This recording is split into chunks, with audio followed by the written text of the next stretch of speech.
Sejam bem-vindos todos em mais uma leitura bíblica sistemática da Escritura. Nós já passamos um pouco da metade do segundo livro dos Reis. Vamos ler hoje o capítulo 13 e segundo Reis tem 25 capítulos.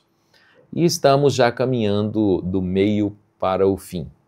Israel está numa sequência de reis, vários reis menores de nomes desconhecidos, e vai entrar no juízo, no cativeiro, logo daqui a pouco no capítulo 17. Estamos lendo o capítulo 3 e lemos assim: Jeoacás reina sobre Israel, Jeoacás se arrepende, mas os ídolos não são destruídos. Jeoacás morre, Jeoás reina sobre Israel. Morte de Jeoás. Então, veja, aliás, ainda temos aqui a fé inadequada de Jeoás, e Eliseu morre, e a profecia se cumpre, e o milagre em sua sepultura. Esses são os títulos que estão aqui dentro do capítulo 13. Veja que a Bíblia aqui passou rapidamente durante a vida de dois homens, dois reis, passa rapidamente assim, meio que resumindo, começo, meio e fim da vida de dois reis, inclusive também da vida de Eliseu. Eliseu provavelmente já estava com mais de 90 anos de idade. Então, te convido para ler comigo nesta oportunidade o capítulo 13 do segundo livro dos Reis. Vamos lá. No ano 23 de Joás, filho de Acasias, rei de Judá, começou a reinar Jeoacás, filho de Jeú, sobre Israel, em Samaria, e reinou 17 anos. E fez o que era mal aos olhos do Senhor, porque seguiu os pecados de Jeroboão, filho de Nebate, que fez pecar a Israel. Não se apartou deles. Por isso a ira do Senhor se acendeu contra Israel e entregou-os na mão de Azael, rei da Síria, e na mão de Ben-Hadad, filho de Azael, todos aqueles dias. Preste bem atenção que aqui nós voltamos a falar sobre o rei de Israel.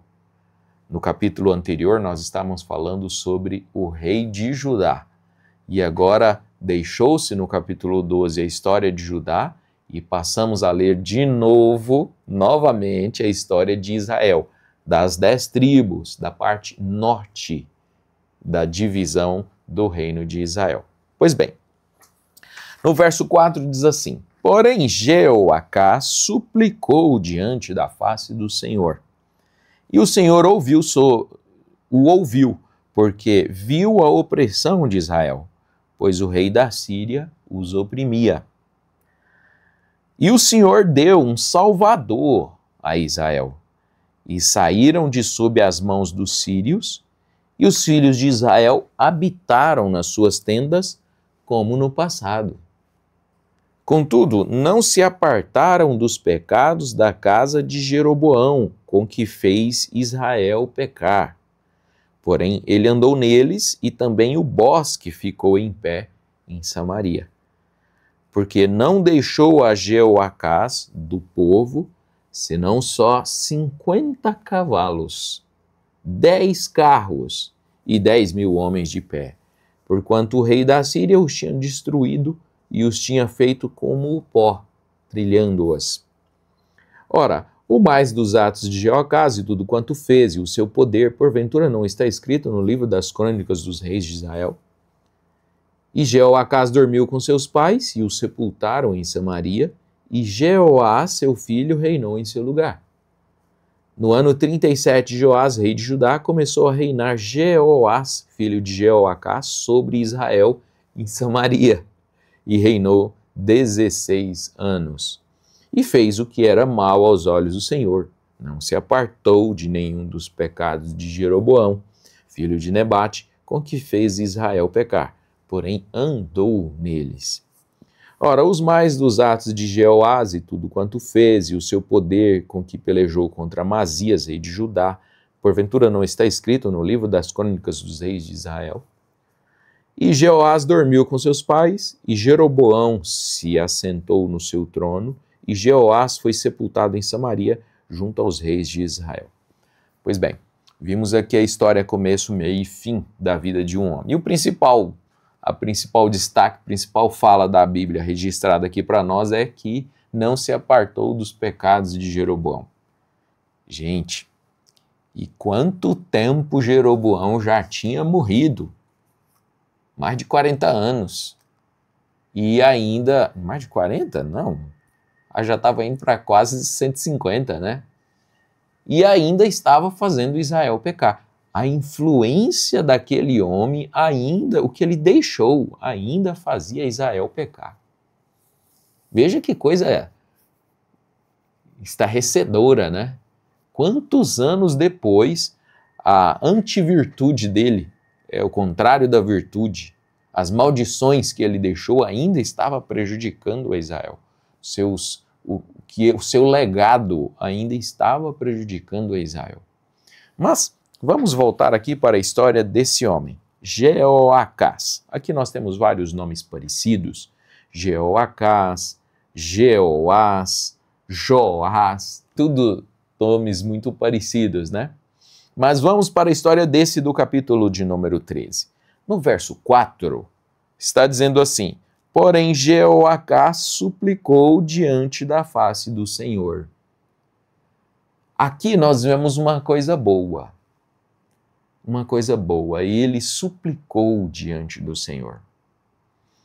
Ainda não estou lembrado, talvez seja o único que suplicou, que buscou a partir dele mesmo, não porque o profeta falou, mas a partir dele mesmo, buscou ao Senhor. Então, ele fez uma coisa boa, positiva. Claro que a Bíblia vai terminar dizendo que ele continuou sendo mau, fez o que era mal aos olhos do Senhor, depois disso aqui, lá no final da sua vida, andou nos caminhos de Jeroboão. Mas, no meio da sua vida, ele suplicou ao Senhor. Aqui a gente vai poder meditar algumas coisas.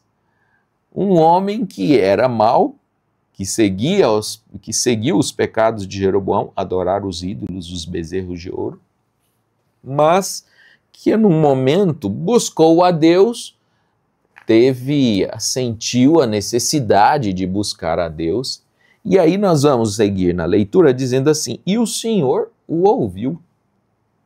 Bem, ele seguiu a Jeroboão, ele seguiu a seus pais antes dele, Acabe, antes dele, etc. Mas pelo menos andou na direção do aperfeiçoamento, de buscar a Deus. O curioso, gente, é que mesmo um homem ímpio como ele era, e idólatra como ele era, ele buscou o Senhor.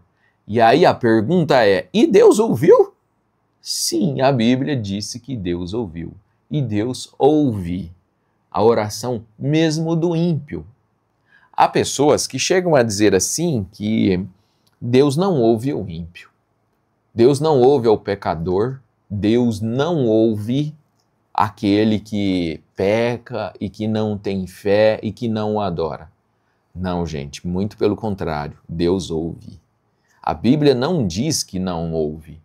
Talvez esse seja um pensamento, uma doutrina de homens, mas Deus ouve. Deus ouve ao pecador. Deus ouve ao ímpio. Deus ouve ao homem errado.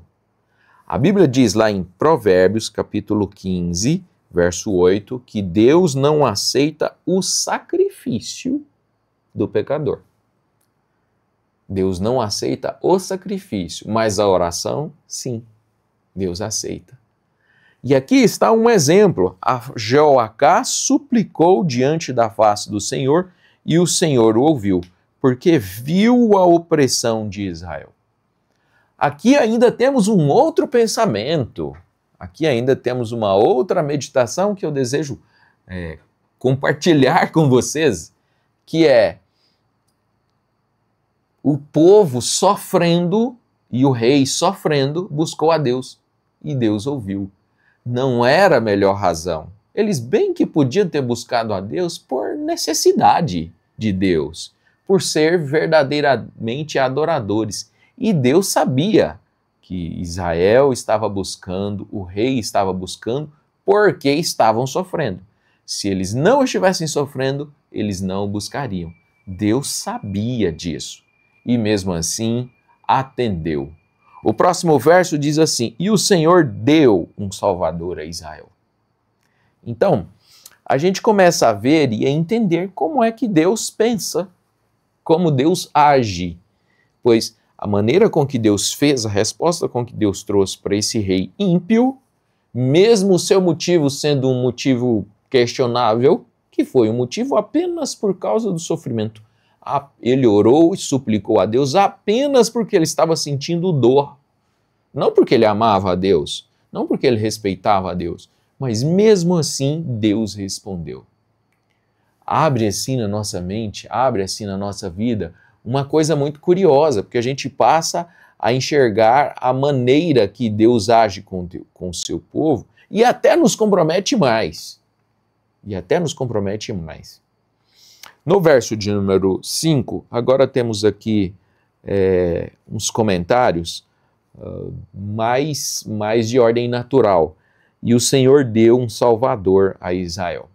Esse Salvador, aí já vai ter algumas diferenças de pensamento entre os estudiosos da Bíblia, os que comentam a Bíblia, que é o próximo rei, que foi usado para dar uma certa paz para Israel, já que a aflição deles era Hazael, o rei da Síria.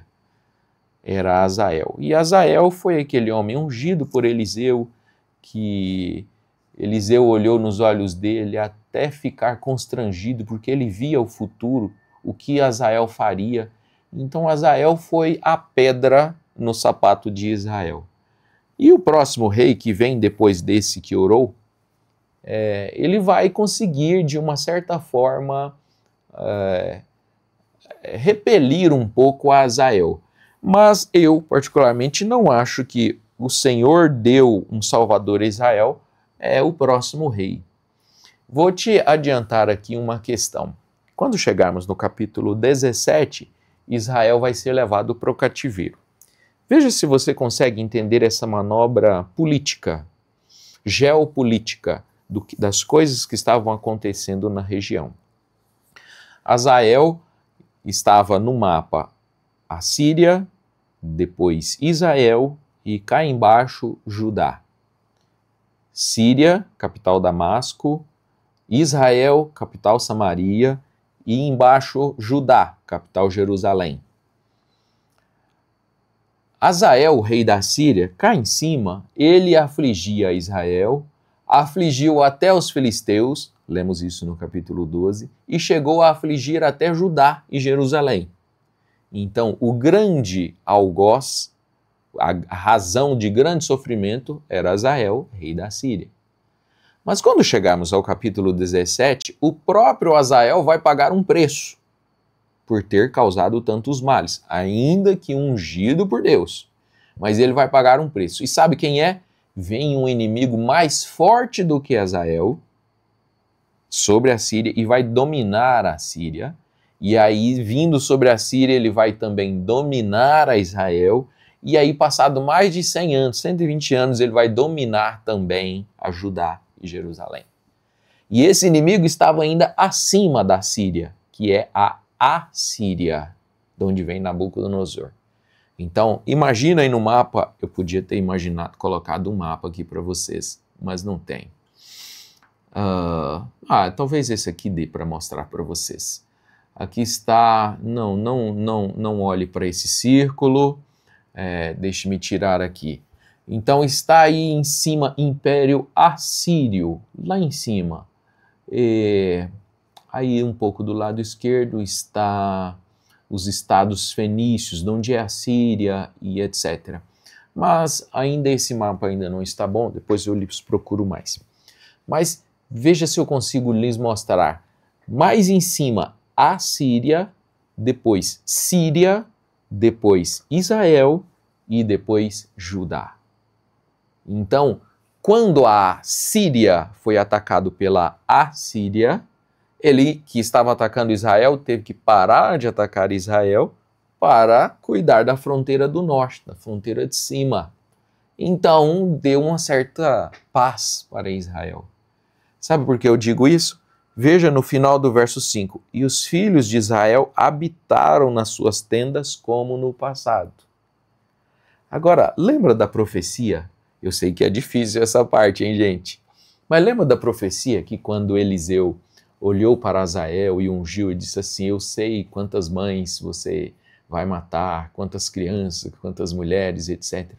Foi o que ele realmente fez. E o povo começou a fugia para o outro lado do Jordão, chamado Transjordânia, né? Terra de Gileade. Fugia para os filisteus, fugiam para todos os lugares. Porque Azael não estava dando paz. Quando Azael foi atacado, ele teve que dar atenção para as outras fronteiras e o povo de Israel pôde voltar para suas tendas como no passado. Por isso que a Bíblia diz aqui no verso de número 5, os filhos de Israel habitaram nas suas tendas como no passado. Então foi uma relativa paz. Por isso o Senhor deu um Salvador a Israel. E esse Salvador é o rei que iria ou estava atacando a Síria. Conseguiu ver? Talvez essa parte seja um pouco complicada e você vai ter que ler novamente o texto para conseguir enxergar. Mas a oração de Jeoacás teve resposta. A oração do ímpio teve resposta. E Deus gosta de responder a oração, gente. Deus gosta. Deus ama responder a oração. Mas mesmo a oração forçada, com motivos escuros, sim, até mesmo essas orações, Deus ouve. Não era o melhor motivo do mundo. Claro que Deus quer ser amado pelo que Ele é. Ele quer que seus filhos tenham companheirismo com Ele por amá-lo, por adorá-lo apenas, não porque está em problemas. Aquele que busca Deus só quando está em problemas, ele dificilmente vai dar a Deus uma adoração perfeita, mas dará a oração e Deus aceitará e dará o livramento, e deu o livramento, porque a oração, mesmo a oração dessa forma, a oração tem respostas. E aí é onde a gente vê o valor da oração, né?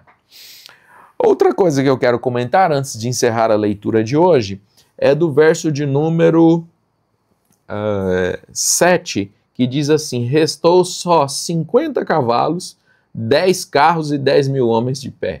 Gente, 10 carros. 40 anos atrás, Acabe tinha dirigido a Israel nas batalhas com 2.000 carros. E agora, dentro de 40 anos, ele só tinha 10. Você percebe a destruição que Deus permitiu que Azael fizesse? A destruição foi terrível. Não foi à toa que Eliseu olhou na cara dele e chorou. Consegue ver a escritura? Eliseu olhou nele e chorou, porque sabia quantos males ele faria em Israel. O exército ficou com 10 mil homens. Um exército de 10 mil homens é minúsculo. Minúsculo. Então, comparando os números, você vai ler lá no capítulo 8, versos 7 e 15, você vai ver a diferença dos números. 50 cavaleiros, 50 homens que montavam cavalos. E, não falo o número de cavalos, 10 carros e 10 mil homens de pé. Porque Azael, o rei da Síria, tinha destruído e deixado só o pó. É uma forma, né, de falar que não tinha deixado nada, deixou só o pó. Então, vemos aqui nesses trechos assim, a história se desenrolando e Israel cada vez mais se distanciando de Deus e indo de mal a pior. De mal a pior, sim. E vai cada vez piorar mais, hein? Piorar mais, vai piorar mais. Mas guarde aí no seu coração a oração por causa de tristeza, por causa de sofrimento, por causa de dor, e não por causa do pecado, e não por causa do verdadeiro coração. Essa para mim foi a maior mensagem de todas, viu? Busque a Deus por amá-lo. Busque a Deus porque o pecado também te aflige como aflige a Deus. E não por causa das dores, não por causa dos problemas, ou porque lhe falta saúde ou dinheiro. Busque a Deus por motivos mais nobres que isso.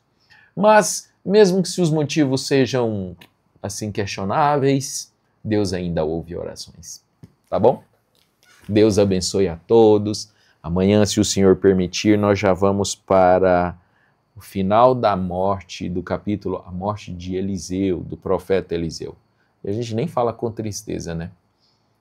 Mas a morte de Eliseu foi honrosa e deixou uma história maravilhosa. Deus abençoe a todos e até na próxima oportunidade, se o Senhor nos permitir.